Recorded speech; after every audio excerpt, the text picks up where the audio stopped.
시간이 돼서 시작을 하겠습니다. 바로 6시부터 수업을 하려고 했는데 좀 추이를 좀 보고 말씀을 드릴게요. 오늘부터는 밤 10시로 연장됐기 때문에 10시까지 저희가 수업을 진행을 할 거고요. 어제 모의고사를 봤는데 그 모의고사 성적을 오늘 지금 산출하고 있어요. 예. 근데 산출을 하다가 하고 싶지 않다는 생각이 너무 많이 들었어요. 예. 저는 교회를 다니지만 기도 열심히 더 해야 되겠다 이런 생각도 들고요. 여러분들 합격을 위해서 오늘 그래서 풀이를 해드릴 거예요. 그러니까 앞으로 매월 모의고사가 있는데 모의고사 그 주에는 풀이를 한다 이렇게 생각하고 꼭 갖고 오세요. 아시겠죠? 간단하게 풀이를 하고 해보도록 하겠습니다. 경영학 문제는 사실 제가 직접 낸 거지만 제가 판단할 때는 우리 시험 유형하고 상당히 비슷합니다. 이 모의고사 이 자체가. 그래서 이 정도만 하신다면 뭐 충분히 소기 목적을 달성을 하실 건데 물론 이제 시작하신 분들은 배우지 않은 분들이 많이 있겠죠. 그래서 그런 부분 한번 우리가 추려서 한번 해보도록 하겠습니다. 짧게 풀어드릴 테니까 좀 빨리 한번 보도록 하겠습니다. 자, 1번부터 들어갈까요? 1번 시험 문제는 아주 시험 문제 많이 나왔던 거고 이와 비슷한 것들이 굉장히 많이 출제가 됩니다. 자, 우리가 예전에 초기의 조직은 위에 리더가 부하 직원에게 명령을 내리면 이 부하 직원이 또 다음 사람 이렇게 명령을 내리는 이거를 뭐라고 하죠? 쇠사슬형이라고 이야기를 합니다. 아시겠죠? 이걸 뭐라고 한다고요? 쇠사슬형. 그리고 이걸 라인 조직이라고 이야기를 해요. 하나의 직선 라인이다라는 거죠. 즉 군대식 조직이라는 거예요. 위에 이 사람은 리더가 되는 거고요. 이 리더가 이야기하는 것을 부하 직원들이 그대로 계속 받는 방식이죠. 이거의 문제점은 뭘까요? 리더가 생각하는 거하고 말단 직원이 생각하는 거하고 의견 차이가 분명히 있을 수밖에 없다는 거죠. 그리고 함부로 이 부하 직원이 리더에게 의견 전달을 할 수도 없는 방식의 아주 예전적인 방식이고요. 두 번째, 원형이라는 건 뭐냐면 요즘 이제 많이 쓰는 방식이긴 한데 중간에 리더가 없어요. 리더가 없고 서로 각자 이렇게 공유하는 방식이에요. 서로 각자의 의견, 동등한 위치에서 서로 의사소통을 하는 그러한 형태를 보이고 있는 겁니다. 3번은 수레바퀴형인데 이 수레바퀴형이 뭐냐면 가운데 리더가 한 명이 있고요. 이 사람이 리더입니다. 리더. 여기도 이 사람이 리더예요. 하지만 여기 리더가 있어요? 없어요? 없습니다. 이거는 이제 이게 시험 문제 나온 거예요. 이거 모의고사에서. 그래서 이 리더를 기준으로 해서 모든 부하 직원 종업원들이 리더와 다 연결이 되어 있는 거죠. 이때 제일 피곤한 사람은 누구예요? 리더가 되겠죠. 리더가 모든 걸 다 명령도 하고 이야기도 들어야 되는 형태. 리더가 분명히 존재합니다. 그리고 Y자형이라는 건 뭐냐면 자, 부하 직원들이 있고 이 부하 직원들의 내용을 듣는 이 사람은 리더가 아니라 뭐라고 얘기하냐면 대표예요, 대표. 그러니까 리더와 대표의 큰 차이는 없지만 이렇게 리더, 오너가 존재를 하느냐 아니면 오너는 존재하지 않고 부하 직원들 중에서 대표가 존재를 하느냐 이런 형태야. 이게 Y자형인데 이거의 특징은 뭐냐면 리더가 존재하지 않지만 누가 존재한다?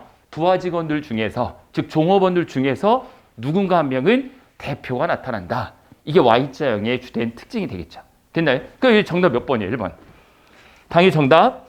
대표가 있는 인물이 있다. 누구다? 리더는 아니지만 대표가 있다. 당연히 Y자형이 되는 거죠.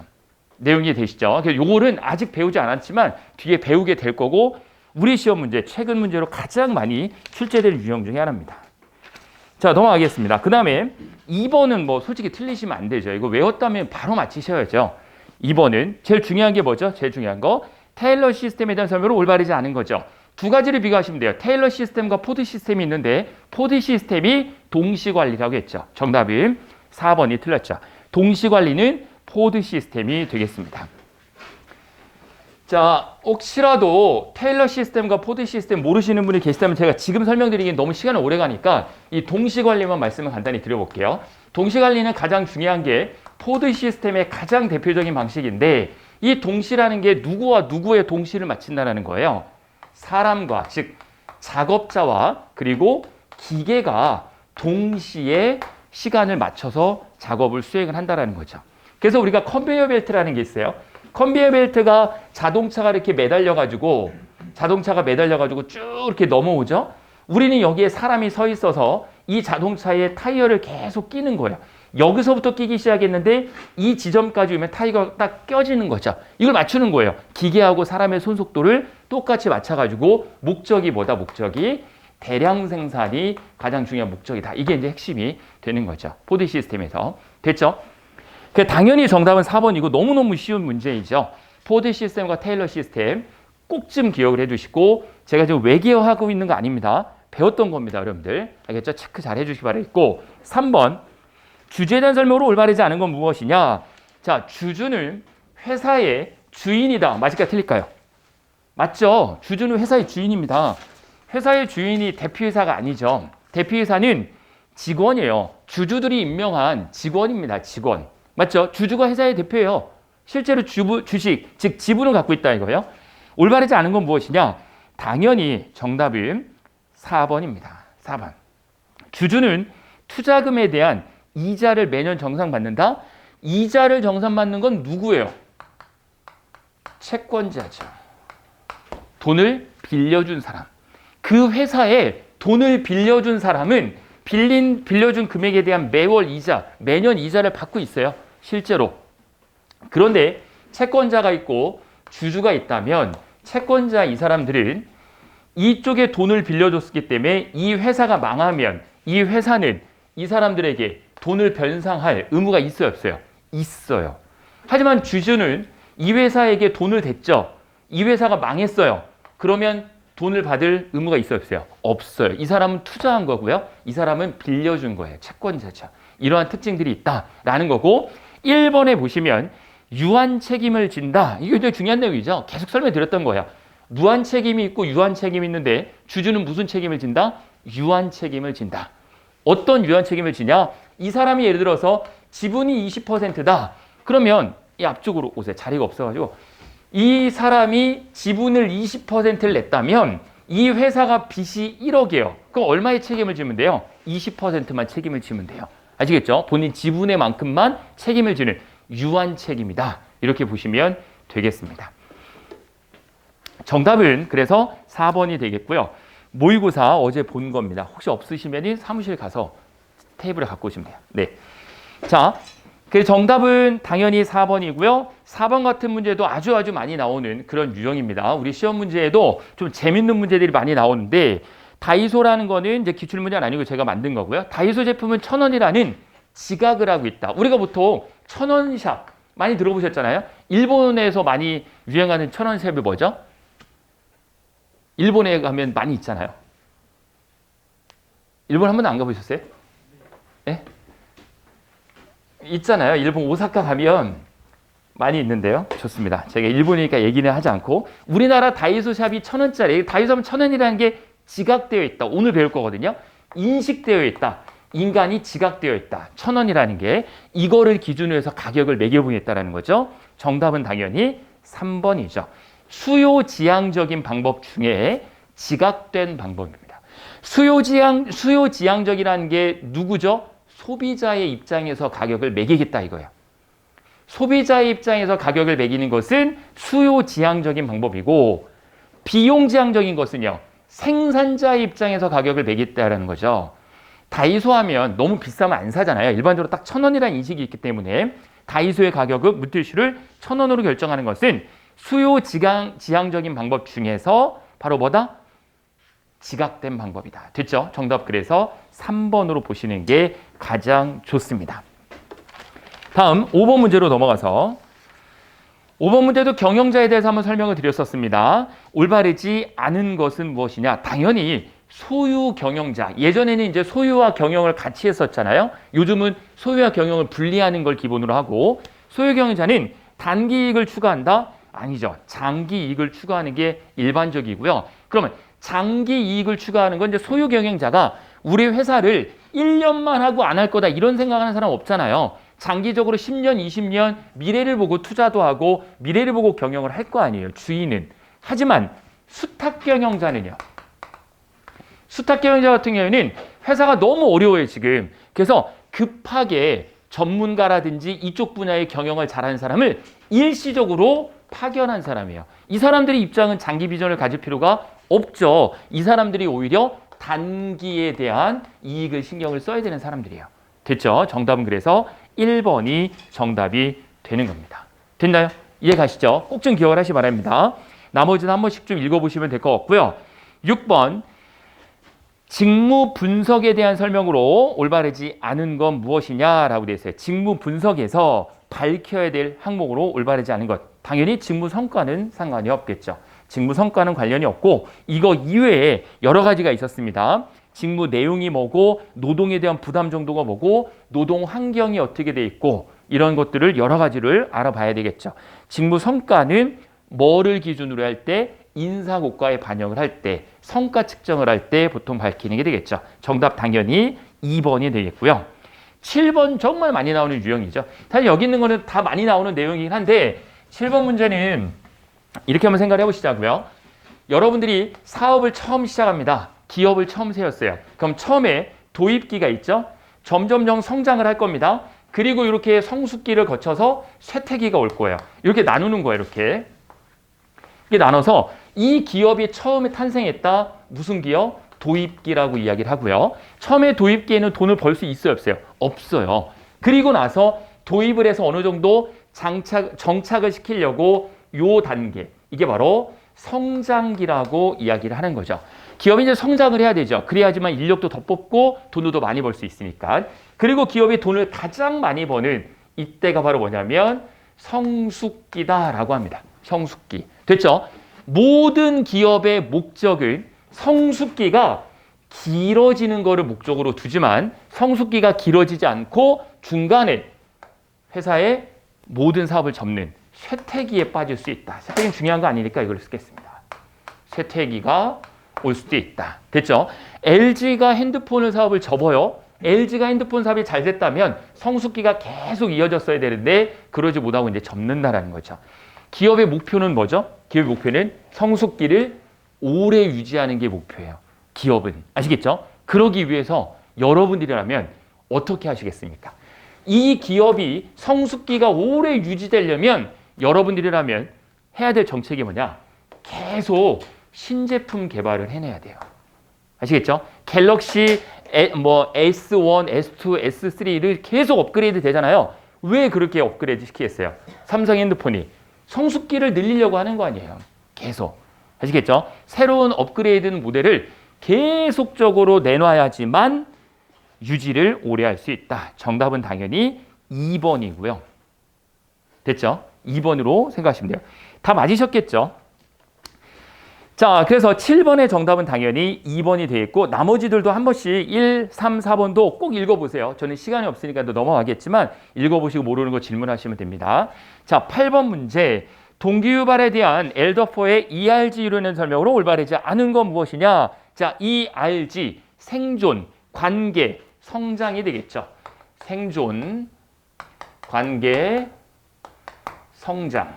자, 엘더포가 이야기한 ERG 이론에 여러 가지 특징들이 있는데 자, 이 특징 중에 우리 시험 문제에 제가 낸 포인트는 뭐냐면 자, 인간은 모든 사람이 생존의 욕구와 관계의 욕구와 성장의 욕구를 다 갖고 있어요. 맞죠? 여러분들도 마찬가지예요. 지금 생존하기 위해서 공부하는 거 아니에요. 일을 해야 되잖아요. 관계 맺고 싶어 하고 성장하고 싶어 한단 말이에요. 그런데 이 순서대로 욕구가 발생을 할까요? 아니죠. 첫 번째는 순서와 무관하다. 됐죠? 자, 두 번째는 뭐냐면 동시에 일어날 수 있어요, 없어요? 동시에 일어날 수 있습니다. 동시에 일어날 수 있어요. 생존의 욕구와 관계 욕구가 동시에 일어날 수 있어요, 없어요? 있지 않겠습니까? 동시에 일어날 수 있다고요. 그래서 ERG 이론의 핵심의 특징은 요거 두 가지입니다. 순서에 관계없이 발생을 하고요. 그리고 동시에 두 개 이상의 욕구가 나타날 수가 있다 이거예요. 됐나요? 욕구에서 욕구가 우리 기출문제 2019년에 나왔던 것 중에 매슬로우의 욕구 이론 기억나시죠? 제일 밑바닥이 바로 뭐죠? 제일 밑바닥이 생리적인 욕구. 생리적인 욕구가 채워져야지만 그 다음 욕구들이 채워지는 거 아니에요? 제일 원탑이 뭐예요? 바로 자아실현의 욕구. 그렇죠? 자아실현. 자아 성찰한다라는 거죠. 이 매슬로우가 이야기한 이 욕구는요. 순서가 중요해요.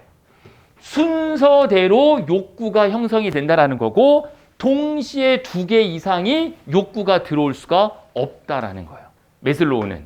됐죠? 이게 좀 중요한 이론입니다. 그래서 정답은 당연히 2번이 되는데 생존의 욕구가 해결되면 관계 욕구가 생기고 관계 욕구가 해결되어야 성장의 욕구가 생긴다? 아니다라는 거죠. 아시겠죠? 아니다. 이거 뭐가 틀렸어요? 관계의 욕구가 해결되지 않아도 성장의 욕구가 생긴다고요. 됐나요? 중요한 특징입니다. 모든 사람은 생리적인 현상, 배고픈 거, 졸린 거, 다 생리적인 욕구 아니에요. 생리적인 욕구가 해결이 되면 그 다음엔 어떤 욕구를 갖고 싶어 한다라고 매슬로우가 이야기하고 있죠? 할까요? 해볼까요? 지금 시간이 없지만 해볼까요? 생리적인 욕구가 해결되면 어떤 욕구를 원해요? 사람들은 안전하게 사는 거 원하죠. 안전하게 사는 거. 여러분 안전하기 위해서 군무원 하시는 거 아니에요? 안전의 욕구가 생깁니다. 자, 내가 어느 정도 안전해요. 집에 여러분들이 집이 어머님이나 아버지 집이 재산이 한 150억 정도 있으면 안전하다고 볼 수 있거든요. 그러니까 안전하게 지금 살 수 있다. 그 다음에 어떤 생각이 들까요? 다른 사람들하고 관계를 맺고 싶어 한단 말이에요. 안전하면 관계를 맺고 싶어 한다. 그런데 여기서 중요한 거는 생리 욕구가 해결되지 않으면 관계 욕구가 생긴다 안 생긴다? 안 생긴다니까요. 죄송합니다. 안전 욕구가요. 안전 욕구가 해결되지 않으면 관계 욕구도 생기지 않는다라는 거죠. 이해가시죠? 역으로 관계 맺고 싶었는데 관계에서 틀어졌어요. 사람들하고. 그러면 안전의 욕구는 더욱더 많이 생긴다라는 거죠.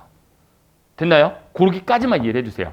아시겠죠? 그래서 매슬로우의 욕구 이론에서는 순서가 중요하고 순서대로 욕구가 생기는 거고 역순에서 생길 때는 더더욱 많은 욕구가 생기게 된다. 요거예요. 됐죠? 이게 기출문제로 나왔던 겁니다. 이게. 자, 그 다음에 9번으로 넘어가도록 하겠습니다. 자, 눈을 뜨셔야 됩니다. 여러분들 지금 주무시면 안 돼요. 우리 그거 에어컨을 꺼주실까요? 지금 주무시면 안 돼요. 밖에 온도가 영하 10도인데 자, 지금부터 한 분이라도 더 조시면 에어컨을 틀도록 하겠습니다. 조시면 안 돼요. 자, 보겠습니다. 9번.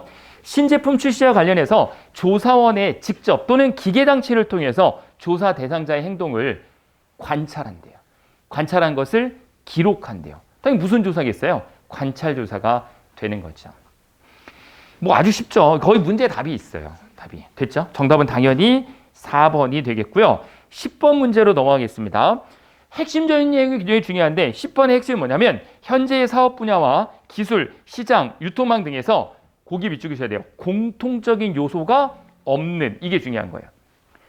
공통적인 요소가 없는 사업 분야에 진출하려고 한다. 자, CJ라면 요즘 젊은 사람들은 CJ는 엔터테인먼트를 생각하겠지만 원래 뭐라고 했죠? CJ가 제일제당 설탕 만드는 데였어요. 원래 설탕 만드는 사업과 연예인들을 키우는 사회 관련성이 전혀 없죠.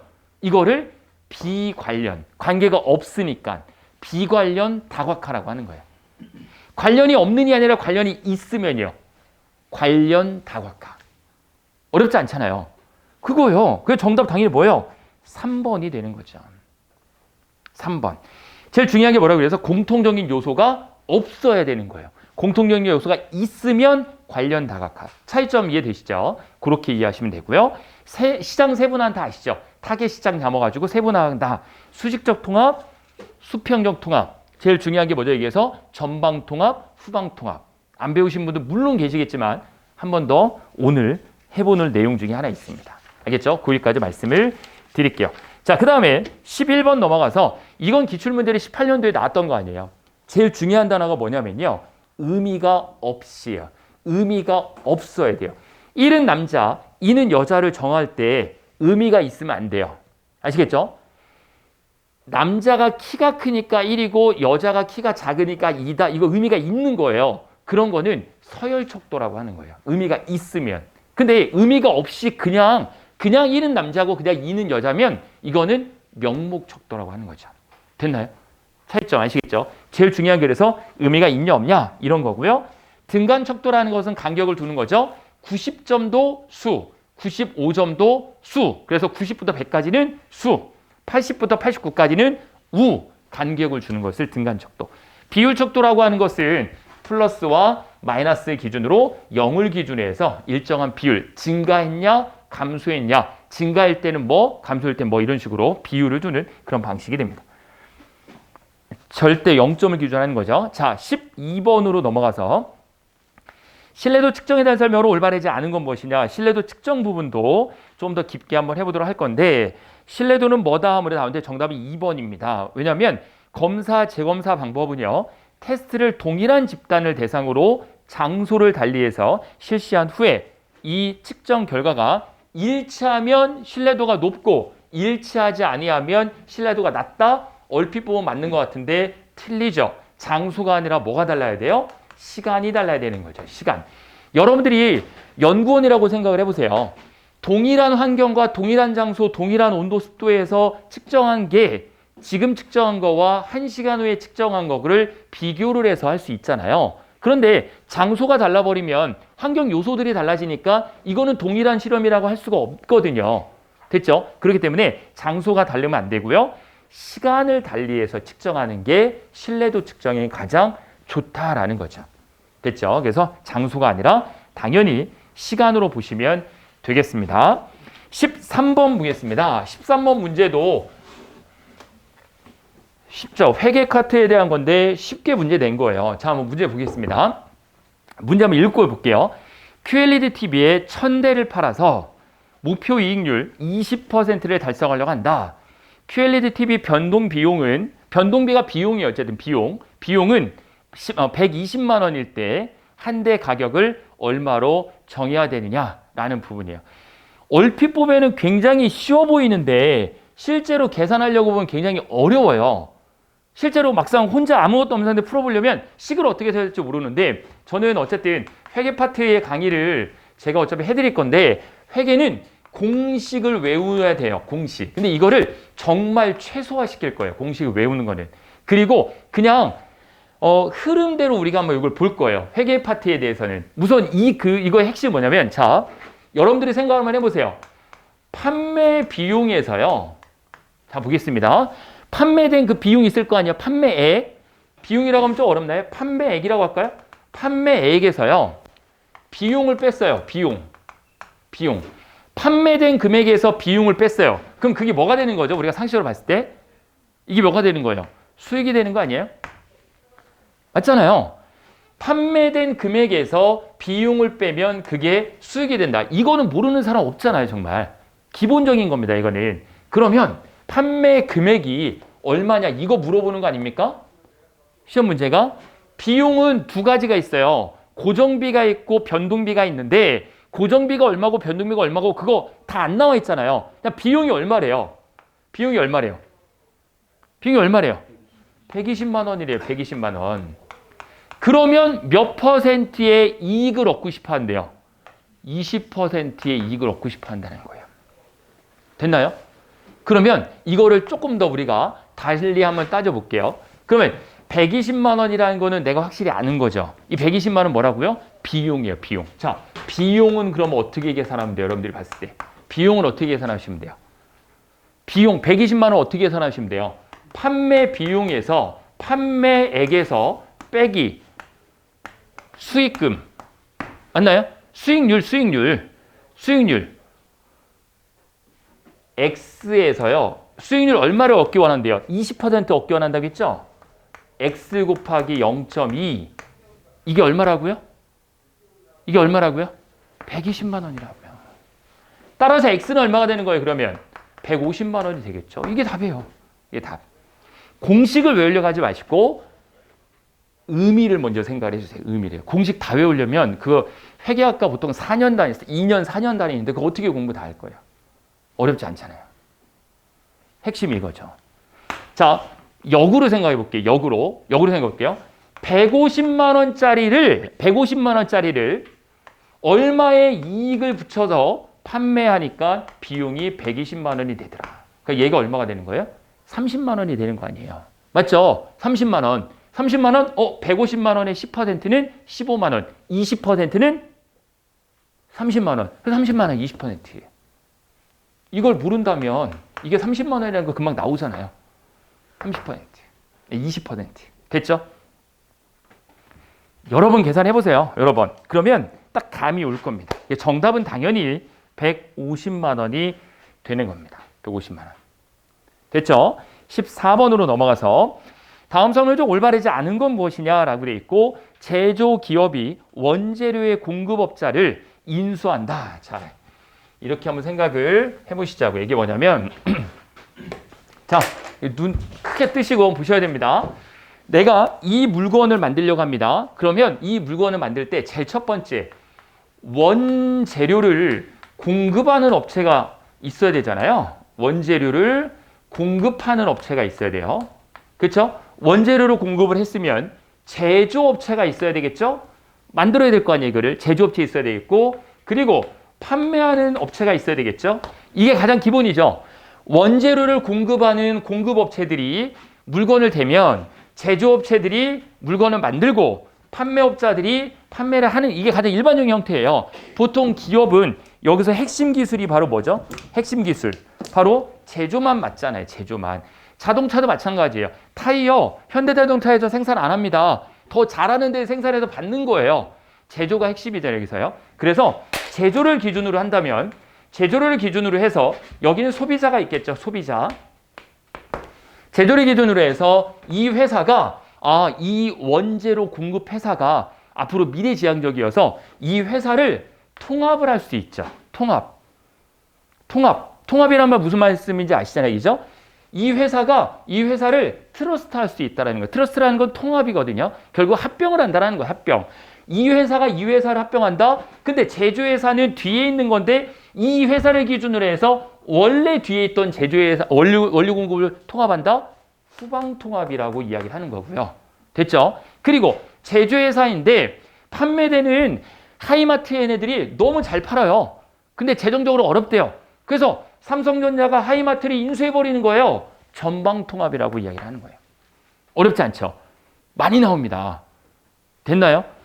제조회사가 원료 공급을 통합한다. 후방통합. 제조회사가 판매회사를 통합한다. 전방통합. 1번 보세요. 제조기업이 원료 공급자를 인수합병한다. 트러스트라고 하거든요. 트러스트한다. 그걸 뭐라고 한다고요? 전방통합이 아니라 후방통합이 되는 거죠. 됐죠? 이렇게 문제를 푸는 겁니다. 아주 중요한 이론이고 계속적으로 나올 내용입니다. 됐죠? 자, 넘어가겠습니다. 그 다음 문제. 자, 15번 같은 문제는 마케팅 부분에 대한 건데 많이 나옵니다. 마케팅 무조건 나와요, 시험에. 근데 마케팅은 신용어들이 계속 등장하고 있기 때문에 뭐가 나올지는 사실 몰라요. 마케팅에 대해 종류가 워낙 많고요. 계속 나옵니다. 그래서 이 마케팅에 대한 설명으로 올바른 방법, 여기 물어보는 건 뭐냐면 장소와 시간에 구애받지 않고 잠재 고객이 많이 모인 공간에 갑자기 나타난다.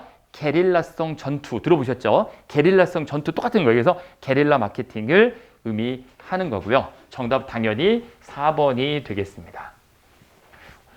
예전에 그 TV 프로그램에 그런 게 있었어요. 그 연예인들이 가수가 이 뭐 어떤 시골 지방에 가서 여러 데 홍보를 막 하고 다녀요. 몇 월 몇 시에 뭐 오늘 저녁 7시에 무슨 대학교 운동장에서 게릴라 콘서트를 여니까 오세요. 이게 단시간 내 뭐 3시간인가 몇 시간 동안 홍보선을 주고 3시간 동안 홍보해서 과연 몇 명이 모였는지 안대를 가리고 안대를 풀어주세요. 뭐 이렇게 있었어요. 그죠? 네. 그런 게 게릴라 콘서트였잖아요. 똑같은 거예요. 마케팅도 마찬가지예요. 게릴라성으로 집중적으로 하는 거죠. 여러분들 이제 군무원 시험 보러 가시면은 저희는 그런 걸 안 하는데 군무원 시험 보러 가시면 앞에 막 전단지 엄청 나눠주시는 아주머니들이 많이 계시거든요. 근데 뭐 그분들 고용 창출이니까 뭐라고 할 수는 없는데 이게 게릴라성 홍보예요. 어떻게 보면 여러분들처럼 대상자들이 많은 모인 곳에 가서 집중적으로 전달을 나눠주는 이런 형태들 게릴라성 마케팅이 되겠죠. 정답은 4번이고요. 프리마케팅이라는 것은 뭐냐면 프리마케팅은 무료로 나눠주는 거예요. 그냥 샘플 써봐라. 써보고 좋으면 사고 아니면 말아라 이거죠. 시간 마케팅이라고 하는 것은 뭐냐면 고객의 시간을 아껴주기 위해서 예를 들어서 뭐 이런 거죠.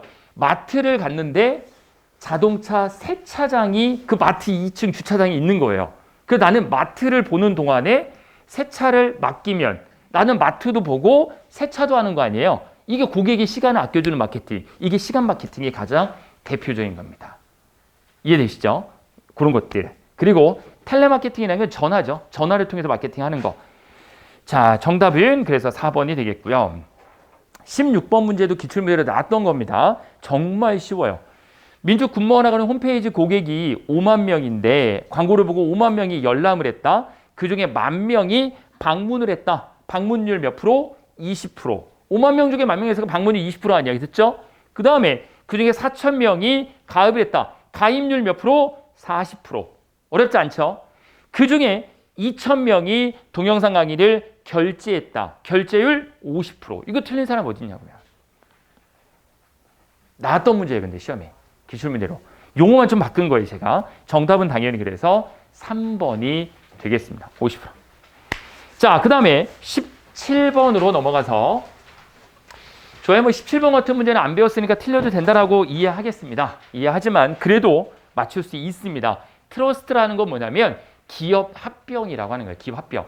보통 기업들이 서로 합병 많이 하잖아요. 얼마 전에 큰 트러스트가 하나 있었죠. 바로 대한항공이 어디를 합병했어요? 아시아나를 합병했죠. 그래서 원래는 이제 합병이라고 얘기하지 않고 이제 대한항공이 아시아나를 인수했다 이렇게 보시면 되거든요. 그래서 이제 대한항공이 엄청 거대한 그런 항공사가 됐죠. 이게 바로 트러스트라고 하는 거예요. 트러스트. 정답은 트러스트에 대한 설명으로 올바르지 않은 걸 물어봤으니까요. 정답은 4번입니다. 4번 보시면 법률적으로 독립해 있는 몇 개의 기업이 출자 등의 자본적 여유를 기초로 자본적으로 여유가 있다는 거죠. 자본적 여유를 기초로 지배 종속관계에 의해서 형성되는 기업 재결합체 이걸 뭐라고 하느냐? 이거를 콘체린이라고 합니다. 어렵죠? 그러니까 이렇게 생각하시면 돼요. 자, 구분을 해드릴게요. 구분을. 조금 전에 말씀드렸던 트러스트라는 것은 그냥 기업 합병이에요. 기업 합병. 인수. 기업을 서로 인수하는 거예요. 이게 트러스트라고 하는 거예요. 딱 외우시면 돼요. 그리고 콘체린이라는 건 뭐냐면 자, 법적으로는요. 서류상으로는 독립되어 있어야 돼요. 서류상으로는 독립되어 있지만 결국은 그걸 하나로 움직이는 본사가 있는 거예요. 즉 계열사 개념으로 이해하시면 쉬워요. 그러니까 우리 학원도 지금 노량진 캠퍼스, 뭐 송파 캠퍼스, 노원 캠퍼스, 인천 캠퍼스, 부산, 광주가 있잖아요. 법적으로 보면은 다 각각의 사업자예요. 각각의 사업자 등록증이에요. 다. 하지만 이거로 움직이는 어디가 있어요? 본사가 있단 말이에요. 헤더가. 됐나요? 이거 바로 이거. 법률상으로는 다 따로따로예요. 하나가 없어지면 얘만 그냥 얘는 없으면 안 되죠. 얘만 없어지면 되죠. 그렇죠? 예, 노량진은 포레버 가야죠. 이게 없어진단 말이에요. 예를 들어서 없어지는 경우 없어지는 거예요. 그냥 법률적으로는 따로따로인데 결국은 하나의 헤더가 있는 게 콘체린. 그러면 이 헤더는 이런 거를 계속 늘려가려고 할까요? 없애려고 할까요? 계속 늘려가는 거예요. 계속. 예.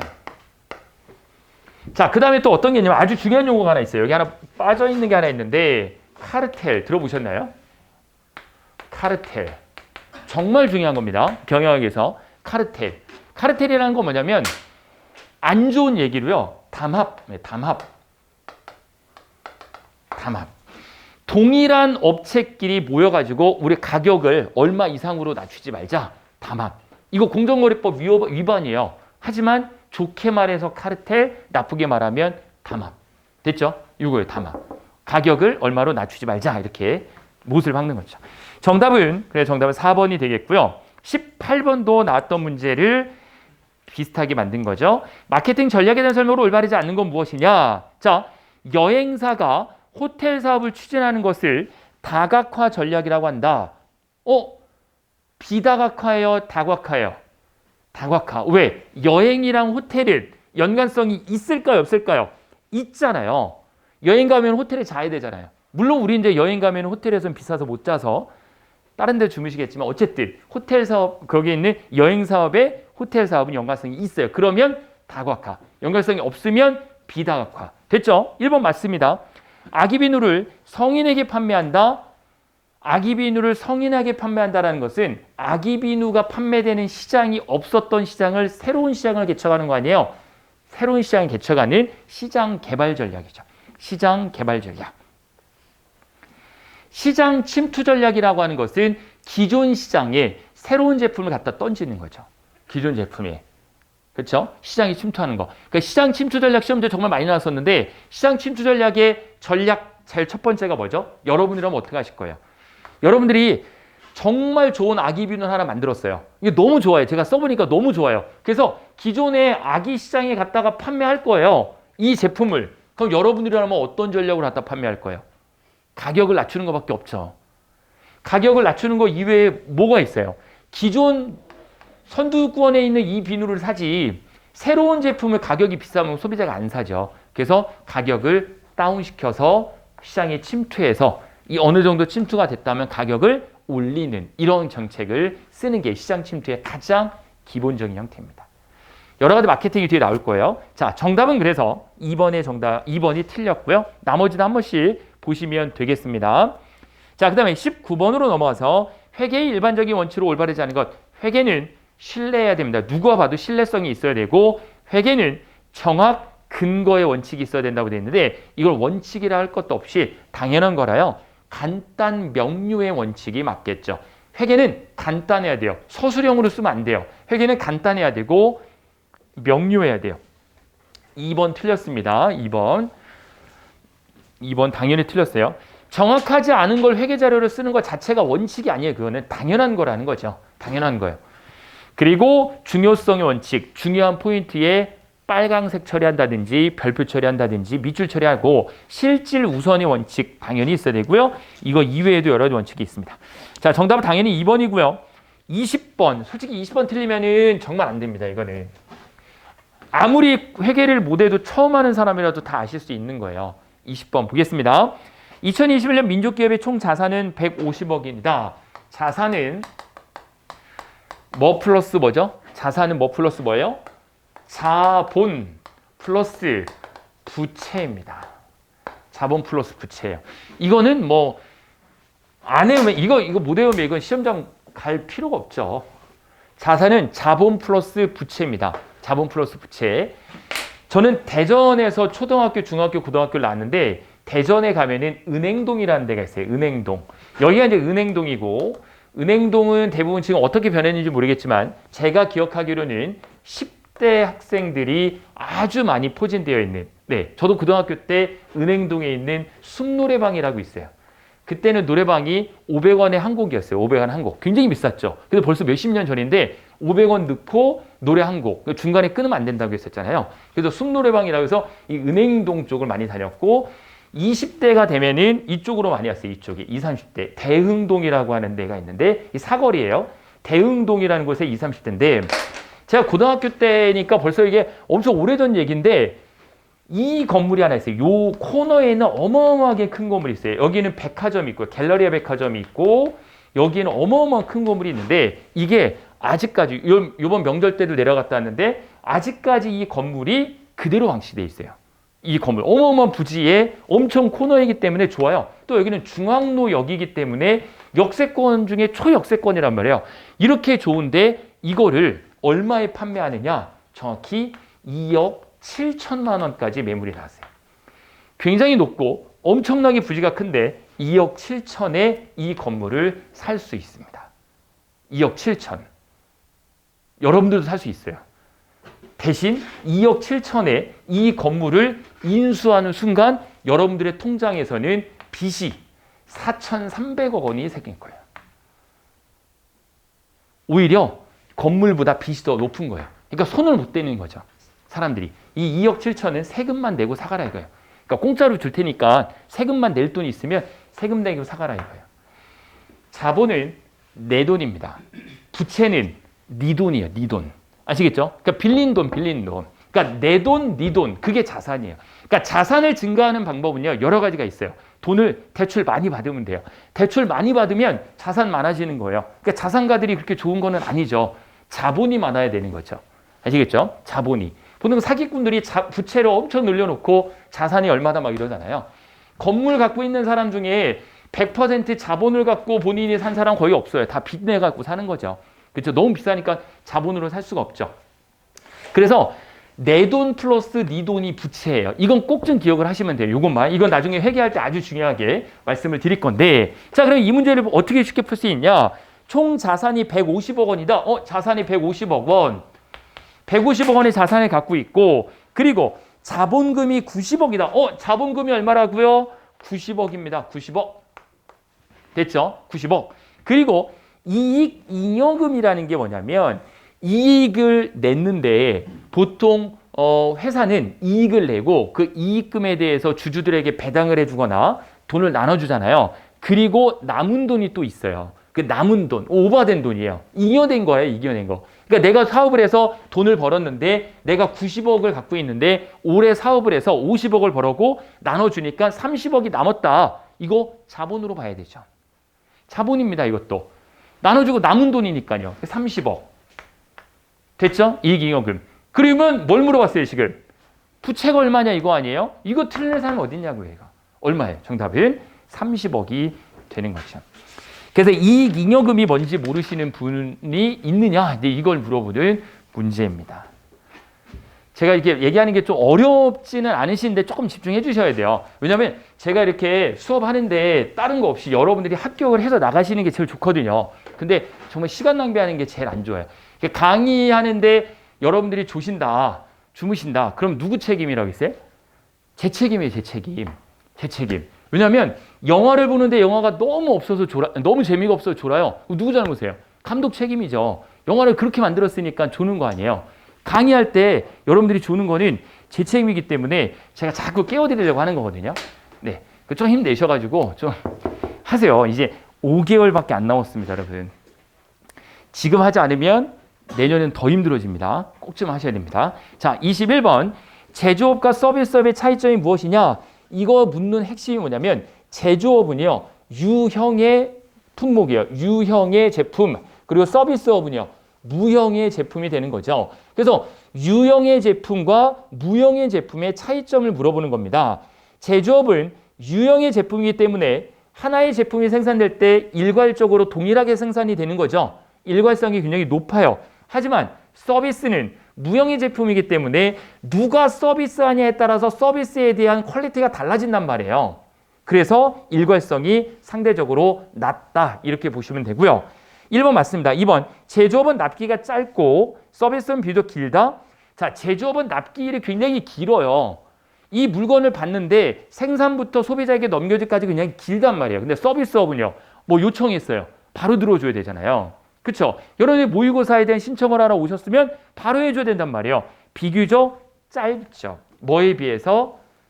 제조업에 비해서 반대가 됐죠. 정답은 당연히 2번이 되겠고요. 제조업은 노동 집약도가 낮고 맞습니다. 당연히 서비스업은 노동 집약도가 굉장히 높은 거죠. 왜요? 거의 다 아니에요. 서비스업을 하는데 여러분들이 응대해 줄 때 돈이 드나요? 아니잖아요. 노동력을만 가지고 서비스하는 거기 때문에 노동 집약도가 굉장히 높은 겁니다. 제조업은 품질 측정이 굉장히 용이하지만 서비스업은 품질 측정이 굉장히 어렵다라는 부분도 이해하시면 되겠고요. 22번 혼자 할 때보다 집단으로 일하면 열심히 안 하려고 하는 현상이 있대요. 이거는 일을 할 때인 거고요. 공부할 때는 그렇지 않습니다. 일할 때 여러 명이 함께 일하면 내가 안 해도 다른 사람이 하면 되지라는 생각 갖는 거, 이걸 뭐라고 하냐면 전문 용어로 편승현상이라고 합니다. 편승현상. 무임승차 이론이라는 거예요. 무임승차. 그러니까 내가 그냥 무임승차하고 딴 사람이 일하면 되지라는 생각을 갖는 게 여러 명이 일할 때 나타나는 현상이라는 거죠. 정답은 2번이고요. 23번 임금 체계 방식 중에 기준 내 임금으로 기준 내가 있고 기준 외가 있습니다. 기준 내 임금으로 연령, 근속기간, 학력, 성별, 경력 등을 기준으로 해서 체결하는 것, 정답 당연히 뭐라고 했습니까? 연공급이라고 제가 이야기를 한번 한 적이 있어요. 아마 3시간짜리 그걸 보면 나올 겁니다. 이걸 뭐라고 한다고요? 연공급. 됐죠? 그 다음에 밑에 있는 직무급이라는 것은 직무의 중요도에 따라 매기는 거예요. 아무래도 연구원이 중요할까요? 청소하시는 분이 중요할까요? 연구원이 더 중요할 거 아니에요. 이렇게 직무의 중요도에 따라서 급을 매기는 게 바로 직무급. 직능급은 뭐예요? 직능급은 지금 말씀드렸던 직무급하고 연공급하고 두 가지를 섞은 거예요. 그걸 직능급이라고 하는 거예요. 됐죠? 이 두 가지를 합친 게 직능급. 직무와 그리고 연공을 더해서 급여를 산정하는 것을 직능급. 됐죠? 이렇게 이야기합니다. 그리고 자격급이라고 하는 것은 아마 군무원은 그러지 않을 텐데 우리 육군의 부사관이 있어요. 육군의 부사관에서 하사, 상사, 중사, 원사로 갈 때 승진할 때 토익 점수를 본대요. 토익 점수. 자격사항을 거는 거죠. 이 자격증을 취득한 사람에게는 일정 금액 급여를 더 준다라든지 이런 거죠. 그런 것들 아시겠죠? 이걸 바로 자격급이라고 하는 겁니다. 자격증 취득한 사람에게는 월급을 더 많이 주는 것 이렇게 이해하시면 되겠고요. 그 다음에 24번 문제도 기출문제로 나왔던 거죠. 업무가 많을 때는 일을 더 많이 하고 그 외의 시간은 노동시간에서 제외하여 평균 근로시간을 기준으로 평균 근로시간에 맞춰서 시차 출퇴근제, 집약근무형 그리고 뭐 근무시간 선택제, 재량근무형으로 나누는 거 이걸 뭐라고 한다? 탄력근무제다라고 합니다.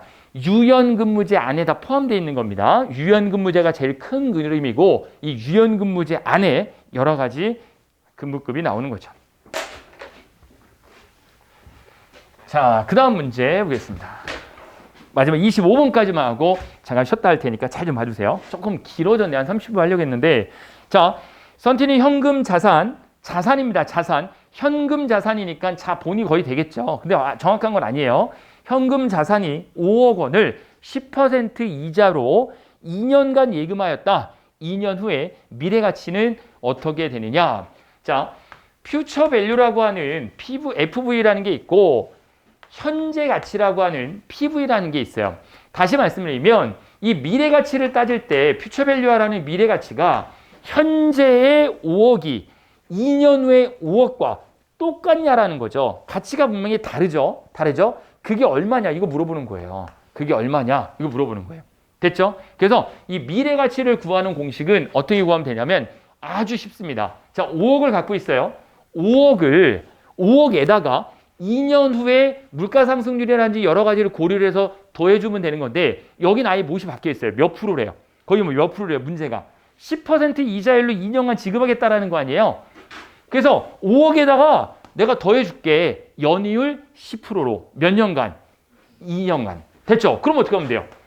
원래 1은 원래 있던 값 5억이에요. 1 곱하기 1 의미 없잖아요. 그죠? 1은 원래 있던 거에다가 더하기 몇 퍼센트를 더해주겠다? 1년에 0.1%를 더해주겠다. 10%를 더해주겠다. 몇 년간이요? 2년간. 거듭적으로 2년. 이게 공식입니다. 원래 있던 원금에다가 1 플러스 10%를 더해줄 거고 매년 10%를 더해줄 거고 몇 년간? 2년간. 3년이면 숫자 3. 20%면 더하기 0.2 이렇게 하시면 돼요. 그러면 연산자 우선순위에 의해서 뭐부터 계산하셔야 돼요? 이거는요. 단학연산자부터 계산해야 되겠죠? 그래서 우선 가로를 먼저 계산하면은 1.1의 거듭제곱이니까 얼마? 1.1 거듭제곱이니까 1.21 곱하기 5억. 정답은 6억이 좀 넘어가겠네요. 됐죠? 6억이 좀 넘어간 6억 500만 원이 정답이 되겠습니다. 됐죠? 이렇게 해서 나중에 여러분들이 공부를 좀 하시면 한 5개월 정도 후에 이제 시험 보셔야 되는데 이 정도 수준만 나오면 사실 충분히 합격할 수 있을 거예요. 알겠죠? 이 정도만 나오시면. 자신감을 가지시라고 해서 문제를 풀어봤는데 자신감이 더 떨어지시면 안 됩니다. 힘내시고 10분 쉬었다가 이어서 오늘 진도 나가겠습니다.